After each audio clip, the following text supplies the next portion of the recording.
The bus screeched, two men cornered a terrified girl, and everyone looked away, everyone except the quiet janitor sitting with his daughter. When his little girl whispered, "Daddy, please help her," he stood up, unaware that his decision would bring a Navy commander to his door by nightfall and change his entire life. Michael Reed lived a life most people never noticed. 42 years old, a single dad, and a night shift school janitor who worked two jobs just to keep his daughter 8-year-old Emma in a small apartment at the end of Willow Street.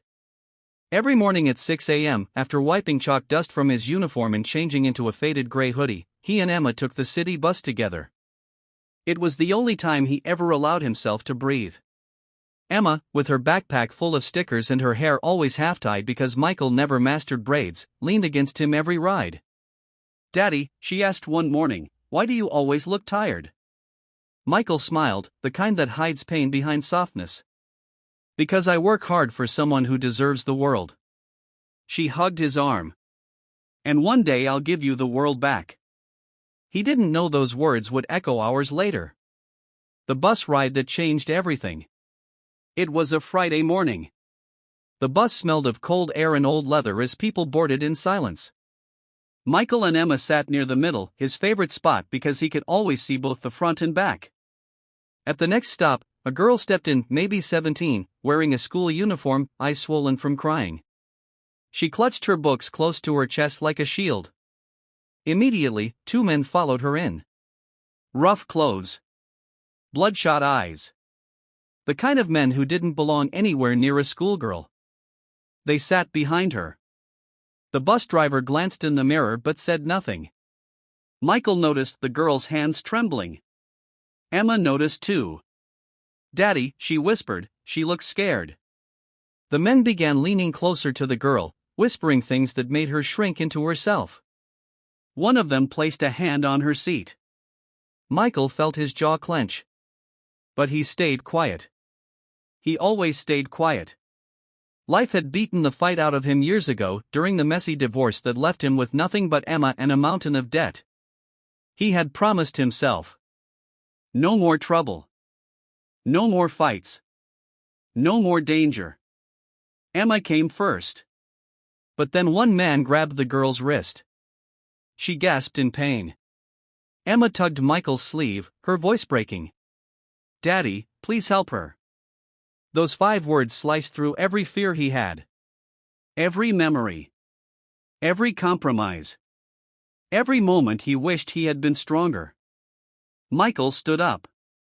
And for the first time in years, trouble rose with him.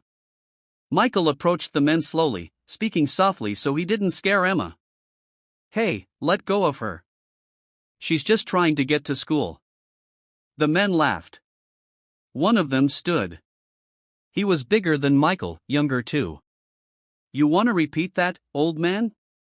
Emma hid behind the seat. The girl tried to pull away, but the second man gripped her tighter.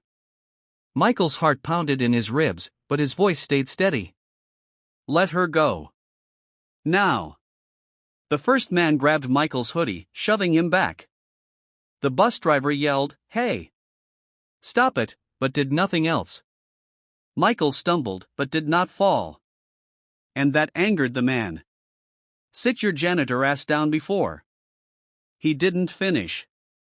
Michael moved with the quiet speed of a man who had learned how to defend himself long before life became tiring. A quick step. A twist of the wrist. A pressure point his father taught him in childhood. The man dropped, gasping. The bus went silent. The second man lunged, dragging the girl with him. Michael blocked the blow, twisted his arm behind him, and shoved him into the seat. The girl ran toward the front, tears streaming. Emma clapped, her eyes full of pride instead of fear. But the bus wasn't done. The moment everything changed. Someone shouted from the back.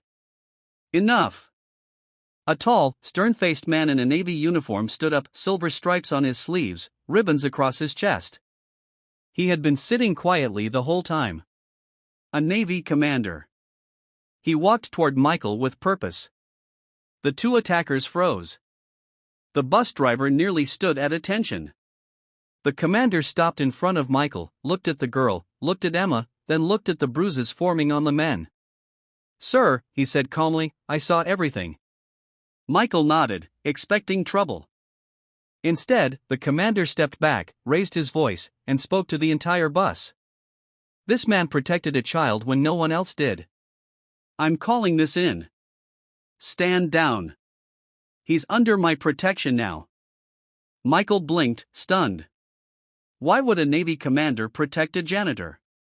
The commander leaned closer. You don't remember me, do you? His voice softened. You saved my son's life 3 years ago in the school hallway when he collapsed from heatstroke. You stayed with him until medics arrived. I never forgot. Michael swallowed hard, speechless. The commander continued. Today, I get to repay a debt. He pulled out his phone and made a call that would change Michael's life. Ambulances. Police. Protection for the girl. A ride for Michael and Emma. By evening, Michael would learn that the commander had more planned, much more.